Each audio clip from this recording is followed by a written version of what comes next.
अस्सलाम वालेकुम क्लास। आज हमें जो है वो लेजर की डेफिनेशन शुरू करनी है, इस पर फोकस करिएगा। सबसे पहले जो है डेफिनेशन में लेजर की डेफिनेशन है the book in which all the transaction of a business concern are finally recorded in the concerned accounts in summarized and classifying form is called ledger। जैसा कि आपको पता है, हमने अकाउंटिंग की डेफिनेशन में पढ़ा था, accounting is an art of recording, classifying and summarising. तो जैसे लेजर जर्नल में जो है वो हमने रिकॉर्डिंग की, उसके बाद हम क्या करते हैं, उसको फाइनलाइज करते हैं कंसर्न अकाउंट में। मतलब कैसे कि हमने कैश का अकाउंट है, उसमें कैश की सारी एंट्रीज कर ली, और अगर कैपिटल का है तो कैपिटल की एंट्रीज कर ली, और अगर डेटर्स आए हैं, क्रेडिटर्स है, कुछ भी आया, उनकी सबकी हमने इंडिविजुअली अलग अलग एंट्री कर ली। उसके बाद हमने इसको समराइज़ किया, फिर इसको क्लासीफाइड, यानी कि पहले क्लासीफाइड होता है फिर समराइज्ड होता है। जैसे समराइज मतलब कि हमने अलग से बैलेंस कैलकुलेट करके, जिसे ट्रायल बैलेंस कहते हैं, वो कैलकुलेट करके तो हमने उसको जो है वो समराइज फॉर्म में ले आए कि जी डेबिट और क्रेडिट का इतना इतना बैलेंस टोटल आ गया। समराइज का मतलब होता है खुलासा निकालना। तो लेजर से मुराद क्या है, वो सारी ट्रांजैक्शन जिनमें हम लोग बिजनेस के जितनी भी कंसर्न्स हैं फाइनली रिकॉर्ड करते हैं कंसर्न बुक, यानी कि मुतलका किताब में, सॉरी मुतलका अकाउंट में, and in a summarised and the classified form is called laser. कि समराइज या क्लासिफाइड फॉर्म में जो है वो कैलकुलेट किया जाता है, उसको लेजर कहा जाता है। उसके बाद पोस्टिंग है। पोस्टिंग से मुराद होता है कि लेजर को, जर्नल को हम जो है वो लेजर में कन्वर्ट करते हैं, ठीक है, डेबिट और क्रेडिट की फॉर्म में, उसको क्या कहा जाएगा, posting. The process of transferring information debit and credit from journal to ledger, ठीक है, यानी कि जितनी भी ट्रांसफरिंग इंफॉर्मेशन होती है डेबिट और क्रेडिट की, उसको हम लोग जर्नल से लेजर में कन्वर्ट करते हैं, वो क्या कहलाएगा हमारे पास, पोस्टिंग। क्लासिफिकेशन, क्लासिफिकेशन का मतलब होता है ग्रुप बंदी करना। The debit and the credit aspects of transaction are transfer from journal to concern accounts. अब कंसर्न अकाउंट जैसे कि कैश है, कैश की सारी एंट्री होगी, परचेज है, जहाँ जहाँ भी परचेज होगा उसकी सारी एंट्रीज हो जाएंगी, सेल्स है, सेल की सारी एंट्रीज हो जाएंगी। तो क्लासिफिकेशन में आता है कि कंसर्न बुक में हम लेजर में ट्रांसफ़र करते हैं अलग अलग, अकेला अकेला हर जो है हमारे पास ट्रांजैक्शन होता है उसको अकेले अकेले कैलकुलेट करना जो है वो क्लासिफिकेशन कहलाएगा, ठीक है। उसके बाद है बैलेंसिंग। बैलेंसिंग का मतलब होता है दोनों साइड्स आपस में इक्वल हो, ठीक है। ये मैं आपको ज़रा समझाती हूँ। एक तरफ डेबिट बैलेंस है और एक तरफ क्रेडिट बैलेंस है। हम लेजर बनाते रहे हैं, ठीक है, इस तरह से। तो हम क्या करते रहे हैं, लेट सपोज इधर वैल्यू जो है वो 45,000 है, इधर वैल्यू 20,000 है, ठीक है। अब ये दोनों इक्वल नहीं है, हमने क्या करना होता है, हमने दो जो बड़ी साइड्स हैं वो दोनों तरफ लिखी, ठीक हो गया। उसके बाद जो हमारे पास दूसरी साइड होगी छोटी वाली, अब ये इससे कितनी छोटी है, तकरीबन 25,000, यानी इसका इससे जो बैलेंस डिफरेंट है वो 25,000 से डिफरेंट है। तो हम क्या करेंगे, उसको लिख देंगे इस साइड पे, ठीक हो गया। अब इस साइड पे लिखने से मुराद क्या होता है कि हमने डेबिट और क्रेडिट बैलेंस को इक्वल करना है। जो अमाउंट, जितनी अमाउंट, जो साइड जो है वो जितनी अमाउंट से कम होगी उसको उस तरफ लिख लिया जाएगा। तो इस तरह से हमारे पास ये डेबिट, अब इन दोनों को जमा करो तभी 45 और यहाँ पे 45 है ऑटोमेटिकली। तो दोनों साइड्स जो है इक्वल करने के लिए डेबिट और क्रेडिट साइड को हम लोग कहेंगे बैलेंसिंग, ठीक हो गया। अब नेक्स्ट देखें डेबिट बैलेंस। अब देखें, इसी को देख लेते हैं। ये साइड बड़ी है और ये साइड छोटी है, ठीक हो गया। अब हम क्या कहेंगे, डेबिट बैलेंस क्या होगा, पहले डेफिनेशन डेबिट बैलेंस की है। तो डेबिट बैलेंस क्या है कि दोनों साइड्स हैं, दोनों में से जिसकी साइड जो है वो ज़्यादा होगी, हैवी होगी as compare to other side, तो वो हमारे पास वो वाला बैलेंस कहलाएगा जो कि बड़ा होगा। अब यहाँ पे देखें, लिखा हमने इसको क्रेडिट साइड पर है, लेकिन असल में ये है डेबिट बैलेंस, क्योंकि ये ज़्यादा है और ये कम है। जो सी साइड ज़्यादा होगी उस साइड का बैलेंस जो है वो ज़्यादा वैलिड कहलाएगा। इसलिए क्या है, if the debit side of account is heavier the balance is known as debit balance. इसी तरह से अगर हमारे पास क्रेडिट साइड है, इधर डेबिट है इधर क्रेडिट है, यहाँ पे हमारे पास 1 लाख है और यहाँ पे हमारे पास 50,000 है।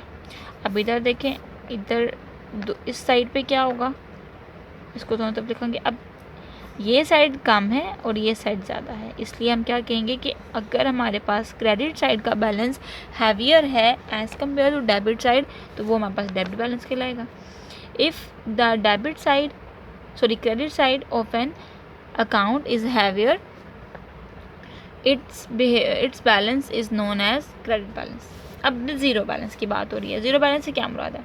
जैसे कि हमने इमरान का अकाउंट बनाया था, इमरान से हमने पैसे लेने थे, जो पिछले दफ़ा हमने जो क्वेश्चन किया है, क्वेश्चन नंबर 3, उसमें कुछ इस तरह से था कि इमरान से हमने शायद चीज़ मेरे ख्याल से ख़रीदी थी, नहीं सॉरी सेल की थी उसको। तो हमने इमरान का जब अकाउंट बनाया तो सबसे पहले हमने लिखा, हमारी एक जनरल एंट्री थी इमरान डेबिट और सेल्स क्रेडिट। ठीक है, आप पिछली वीडियो देखिएगा, आपको याद आ जाएगा।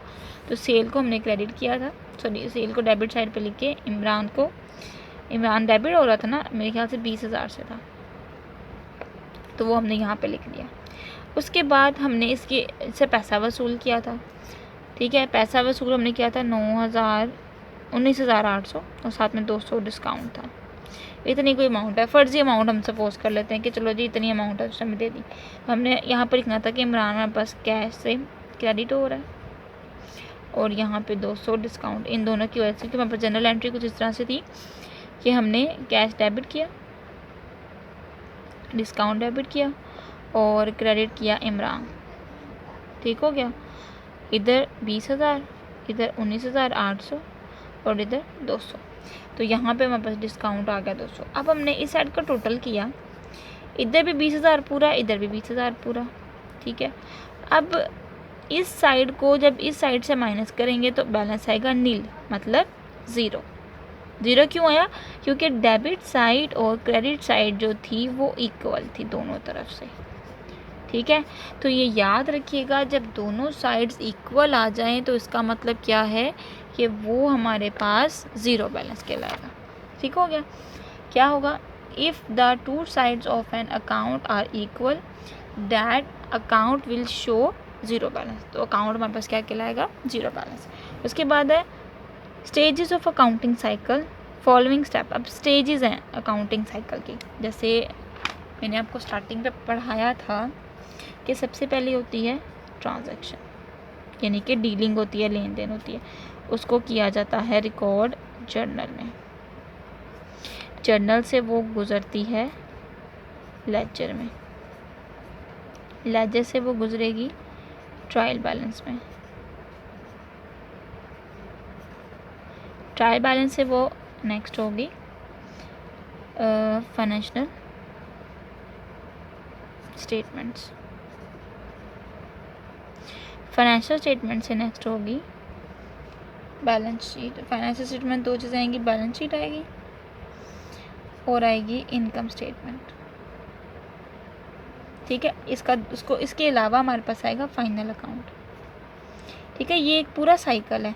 हमने सबसे पहले जर्नल पढ़ा, लेजर पढ़ा, ट्रायल बैलेंस पढ़ा, इसलिए नेक्स्ट हमने अब लेजर में डिफरेंट किस्म के अकाउंट आएंगे, कैश का अकाउंट आएगा, बैंक का अकाउंट आएगा, ये चैप्टर्स होंगे इसमें, कैश बुक जो है वो, इसके अलावा हम बैंक के बारे में पढ़ेंगे। तो ये सारी जो है ना वो सर्कल हम पढ़ेंगे बारी बारी, लेकिन फ़िलहाल उन्होंने अकाउंटिंग साइकिल के बारे में बताया है। अब देखें, ये ट्रांजैक्शन है, जर्नल है, लेजर से फिर ट्रायल बैलेंस से फाइनल अकाउंट, ये जो मैंने अभी आपको यहाँ पे बताया। अब फाइनल अकाउंट में हमारे पास बैलेंस शीट भी, इनकम स्टेटमेंट भी आ जाएगी, बैलेंस शीट भी आ जाएगी, डिफरेंट किस्म के हमारे पास अकाउंट्स आएंगे, वो इंशाल्लाह हम आगे जाके पढ़ेंगे। फिलहाल आप बस जो है वो अकाउंटिंग की जो स्टेज है वो याद रखिएगा। उसके बाद नेक्स्ट हमारे पास है trial balance. Difference between two sides of an account is called balance. अब देखें, इसी को ले लेते हैं, यहाँ 1 लाख था, यहाँ 50,000 था, हमने दोनों को आपस में क्या किया? माइनस किया। माइनस का मतलब क्या होगा? डिफरेंस लिया। ठीक है, अब डिफरेंस लेने से क्या मुराद होगा? इसमें 50,000 का डिफरेंस आ रहा है, 50,000 का डिफरेंस क्या कहलाएगा? यहाँ पे बैलेंस कहलाएगा कि हमारे पास इतना बैलेंस बचा है। ठीक हो गया। नेक्स्ट हमारे पास है कहाँ गया, ट्रायल बैलेंस। अब ट्रायल बैलेंस क्या है, an information accounting schedule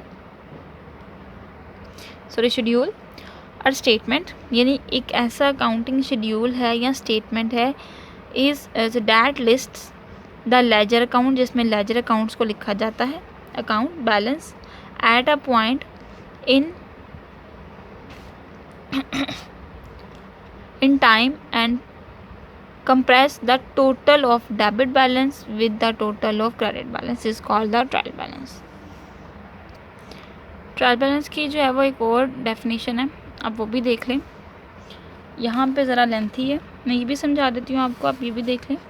a statement which is prepare by taking out debit and credit balance of all the ledger accounts, इधर अकाउंट्स कर लेते हैं, accounts to check the accuracy, to check the arithmetic accuracy of ledger, यानी कि laser की accuracy देखने के लिए, दुरुस्तगी देखने के लिए कि हमने लेजर सही बनाया है या नहीं सही बनाया, उस स्टेटमेंट को या उन अकाउंट्स को चेक करने के लिए हम ट्रायल बैलेंस बनाते हैं। ठीक है, आप ये भी डेफिनेशन कर सकते हैं कि बेसिकली लेजर को चेक करने के लिए जो है वो ट्रायल बैलेंस बनाया जाता है। ठीक है, आ स्टेटमेंट एक ऐसी स्टेटमेंट है इन विच इज़ प्रिपेयर, जो कि बनाई जाती है by taking debit and credit, taking out debit and credit balance. ठीक है, डेबिट एंड क्रेडिट बैलेंस के देखने के लिए ऑफ द लेजर अकाउंट, जितने में जो लेजर अकाउंट्स में है, टू चेक करने के लिए the arithmetic accuracy of ledger की एक्यूरेसी चेक करने के लिए।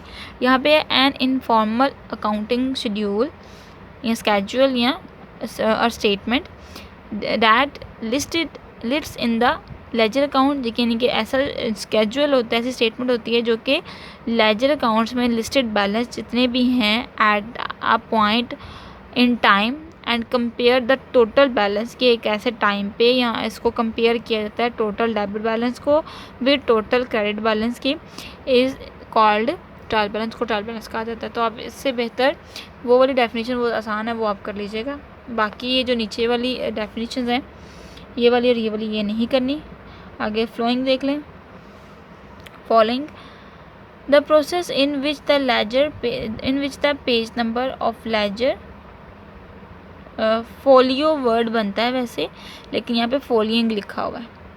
ठीक है, फोलियिंग क्या होगा कि हम जब लेजर बनाते रहे हैं, जर्नल बनाते रहे हैं, तो हम अकाउंट नंबर देते रहे हैं, 1 नंबर दे दिया, 2 नंबर दे दिया, 3 नंबर, यानी कि डिफरेंट हम अकाउंट्स को अलग अलग से नंबर्स दे देते हैं। वो नंबर्स हमारे पास जो हैं वो क्या कहलाएंगे, फॉलोइंग कहलाएंगे।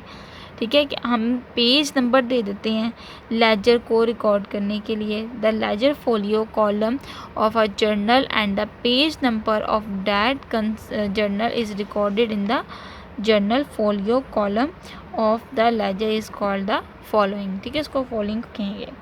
ये डेफिनेशन होगी लेजर की। कल हम इंशाल्लाह इसके MCQs करेंगे, फिर ये चैप्टर हमारा क्लोज होगा इंशाल्लाह, फिर नेक्स्ट चैप्टर शुरू करेंगे। तब तक के लिए अल्लाह हाफिज़।